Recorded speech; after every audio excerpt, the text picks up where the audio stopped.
दोस्तों, आप सभी को मेरे YouTube चैनल एजुकेशन अमरनाथ में स्वागत है। दोस्तों, आप लोगों को बताना चाहता हूं कि यहां पर मैं केवल बिहार एसएससी जीके जीएस का अभी प्रैक्टिस सेट डेली लेकर आ रहा हूं। तो दोस्तों, यदि आप भी बिहार एसएससी एग्ज़ाम को देने वाले हैं, यानी कि पीटी एग्ज़ाम देने वाले हैं, तो दोस्तों आपके लिए यह वीडियो परफेक्ट इम्पोर्टेंट है। जितने भी इस वीडियो में प्रश्न हैं सभी इम्पोर्टेंट हैं आपके लिए। आप ये मत सोचें कि इस प्रकार के प्रश्न मैंने देखा है और रिवीजिंग भी किया है, लेकिन दोस्तों आपको अभी भी याद नहीं होगा, क्योंकि जीके जीएस एक ऐसा ही सब्जेक्ट है जो कि हर हमेशा माइंड में सेट नहीं रहता है, उसको सेट करना पड़ता है। तो दोस्तों आइए आज का प्रैक्टिस सेट देखिए। आज के प्रैक्टिस सेट नंबर 84 है। तो दोस्तों आइए क्वेश्चन को शुरू करते हैं। आज का पहला प्रश्न है, उत्तरी गोलार्ध में ग्रीष्मकालीन संक्रांति किस महीने में होती है? तो दोस्तों आपका सही आंसर है ऑप्शन नंबर सी। उत्तरी गोलार्ध में जो है ग्रीष्मकालीन संक्रांति होती है जून के महीने में। तो दोस्तों आपका सही आंसर हो जाएगा जून, ऑप्शन नंबर सी। अगला प्रश्न है, अंग्रेजों ने बहादुर शाह टू को देश से निकालकर कहाँ भेजा था? तो देखिए दोस्तों आपका सही आंसर है रंगून, ऑप्शन नंबर सी। अंग्रेजों ने बहादुर शाह टू को देश से निकालकर रंगून भेजा था। आपका अगला क्वेश्चन है, एक ठंडी और शुष्क वायु इनमें से कौन सा है? तो देखिए दोस्तों आपका सही आंसर है ऑप्शन नंबर ए, एक ठंडी और शुष्क वायु आपका इनमें से बौरा है। आपका अगला क्वेश्चन है, तवाक़त ए नासरी की रचना दिल्ली सल्तनत काल में किसने की थी? तो दोस्तों इस प्रश्न का सही आंसर है ऑप्शन नंबर बी, मिनहाज उल सिराज। तवाक़त ए नासरी की रचना दिल्ली सल्तनत काल में मिनहाज उल सिराज ने किया था। आपका अगला क्वेश्चन है, प्रसिद्ध तमिल महाकाव्य मणिमेखले की रचना कौन थे? तो दोस्तों आपका सही आंसर है सतनार, ऑप्शन नंबर ए। प्रसिद्ध तमिल महाकाव्य मणिमेखले की रचनाकार का नाम था सतनार।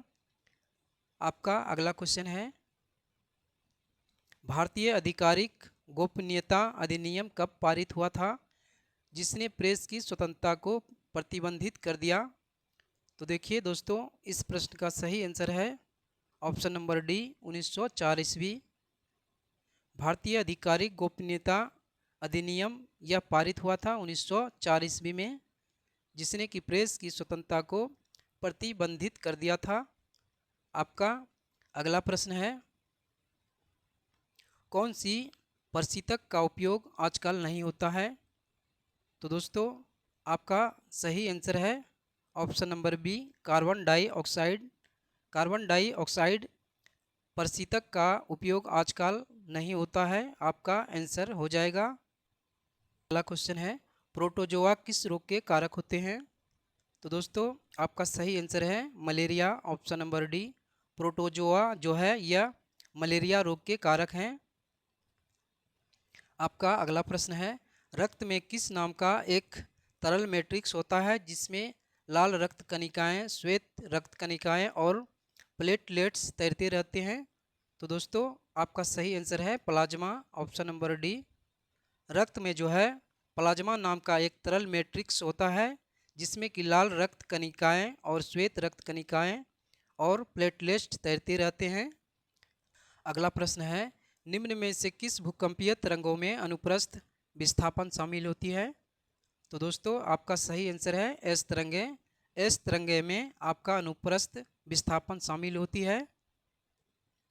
अगला प्रश्न है, शरीर की भंगिका और संतुलन का नियंत्रण होता है? तो दोस्तों इस प्रश्न का सही आंसर है आपका ऑप्शन नंबर डी, अनुमस्तिष्क। शरीर की भंगिका और संतुलन का नियंत्रण अनुमस्तिष्क में होता है। अगला प्रश्न है, इंद्रधनुष एक प्राकृतिक परिघटना है जो किसको दर्शाती है? तो दोस्तों इस प्रश्न का सही आंसर है ऑप्शन नंबर बी, प्रकाश के वर्ण विक्षेपण। इंद्रधनुष एक प्राकृतिक घटना है जो प्रकाश के वर्ण विक्षेपण को दर्शाती है। अगला प्रश्न है, बर्मा ब्रिटिश भारत से कब अलग हुआ था? तो दोस्तों आपका सही आंसर है इनमें से 1935 ईस्वी। बर्मा जो है यह ब्रिटिश भारत से 1935 ईस्वी में अलग हुआ था। आपका अगला प्रश्न है, इनमें से किसने 1858 में झांसी के किले की घेराबंदी किया था? तो दोस्तों आपका सही आंसर है ऑप्शन नंबर सी, ह्यू रोज। 1858 में झांसी के किले की घेराबंदी किया था ह्यू रोज ने। अगला प्रश्न है, उत्तर कोरिया तथा दक्षिण कोरिया के बीच सीमा रेखा को क्या कहा जाता है? तो दोस्तों सही आंसर है 38वीं समांतर रेखा। उत्तर कोरिया तथा दक्षिण कोरिया के बीच सीमा रेखा कहलाता है 38वीं समांतर रेखा। अगला प्रश्न है, भारत के साथ सबसे कम स्थलीय सीमा बांटता है? तो दोस्तों आपका सही आंसर है भारत के साथ सबसे कम स्थलीय सीमा बांटता है म्यांमार देश। दोस्तों अगला प्रश्न है, पहला जनजातीय खेल महोत्सव का आयोजन कहाँ किया गया है? तो दोस्तों आपका सही आंसर है भुवनेश्वर, ऑप्शन नंबर सी। पहला जनजातीय खेल महोत्सव का आयोजन भुवनेश्वर में किया गया है। अगला प्रश्न है, न्यू डेवलपमेंट बैंक का मुख्यालय कहाँ है? तो दोस्तों सही आंसर है Shanghai, option number C. New development bank का मुख्यालय आपका संघाई में है। अगला प्रश्न है, जल्लीकट्टू सांडों की लड़ाई किस राज्य से संबंधित है? तो दोस्तों आपका सही आंसर है तमिलनाडु। जल्लीकट्टू सांडों की लड़ाई यह तमिलनाडु राज्य से संबंधित है। अगला क्वेश्चन है, मालगुडी डेज के रचनाकार हैं? तो दोस्तों सही आंसर है R K Narayan, option number B. Malgudi days के रचनाकार हैं आर के नारायण। दोस्तों आप इस वीडियो में जितने भी प्रश्न देख रहे हैं ये सभी प्रश्न आपके बिहार एसएससी एग्ज़ाम के लिए इम्पोर्टेंट है। इसी प्रकार के प्रश्न एग्ज़ाम में देखने को मिलते हैं। तो दोस्तों आप इससे शुरू से लास्ट तक ज़रूर देखिए, इसका पूरा रिवीजन कीजिए ताकि आप एग्ज़ाम में देखने के साथ ही प्रश्न को एकदम टिक लगा सकते हैं। दोस्तों आपका अगला प्रश्न है, कालिदास सम्मान पुरस्कार प्रारंभ किया गया? तो दोस्तों आपका सही आंसर है मध्य प्रदेश सरकार के द्वारा। कालिदास सम्मान पुरस्कार या मध्य प्रदेश सरकार के द्वारा शुरू किया गया है। अगला प्रश्न है, इनमें से कुचिपुड़ी कहाँ की शास्त्रीय नृत्य है? तो दोस्तों सही आंसर है आंध्र प्रदेश। कुचिपुड़ी शास्त्रीय नृत्य है आंध्र प्रदेश की। दोस्तों ये प्रश्न कुचिपुड़ी का यह कई बार विभिन्न प्रतियोगी परीक्षाओं में हमने देखा है कि यह प्रश्न रिपीटेड हो रहे हैं और भी आगे आने वाले एग्ज़ाम में पूछे जाएंगे। तो दोस्तों ये सभी प्रश्न जो आप देख रहे हैं इस वीडियो में सभी इम्पोर्टेंट है। कुचिपुड़ी शास्त्रीय नृत्य जो कि आंध्र प्रदेश का है, और भी है शास्त्रीय नृत्य जो केरल के हैं, मलयालम और तमिलनाडु के भी हैं, और बंगाल, ये सभी इम्पोर्टेंट है। तो इस वीडियो में उस प्रश्न को तो मैंने नहीं किया है, लेकिन दोस्तों आप लोग भी जानते होंगे कि ये सभी प्रश्न इम्पोर्टेंट हैं। इस तरह के प्रश्न कई बार परीक्षा में रिपीटेड यानी कि आए हुए हैं। तो दोस्तों इस पर आप ज़्यादा फोकस करेंगे। यदि याद है तो कोई दिक्कत ही नहीं है, यदि याद नहीं है तो दोस्तों इसे याद आप जरूर रखें। अगला प्रश्न है, दिनार किस देश की मुद्रा है? तो दोस्तों आपका सही आंसर है इराक, ऑप्शन नंबर डी। दिनार जो है यह इराक का मुद्रा है। दोस्तों आपके एग्जाम में मुद्रा से रिलेटेड भी प्रश्न आते हैं, तो आप जितने भी देश का नाम है उस देश का मुद्रा को भी ज़रूर याद कर लीजिए। और देश के राजधानी जो है ये भी इम्पोर्टेंट है। आपका राजधानी से संबंधित भी प्रश्न बिहार एसएससी या और कोई भी प्रतियोगी परीक्षा है जैसे कि रेलवे, एसएससी, एनटीपीसी, ये सभी में पूछे जाते हैं। तो दोस्तों चलिए अगला प्रश्न देखते हैं। अगला प्रश्न है, फिजी देश की राजधानी है। तो दोस्तों आपका सही आंसर है इनमें से ऑप्शन नंबर सी, फिजी देश की राजधानी सुआ है। अगला प्रश्न है, दिल्ली के राजपथ का नया नाम क्या रखा गया है। तो दोस्तों सही आंसर है कर्तव्य पथ, ऑप्शन नंबर ए।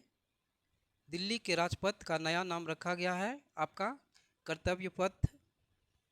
अगला प्रश्न है, साइना नेहवाल संबंधित है किस खेल से।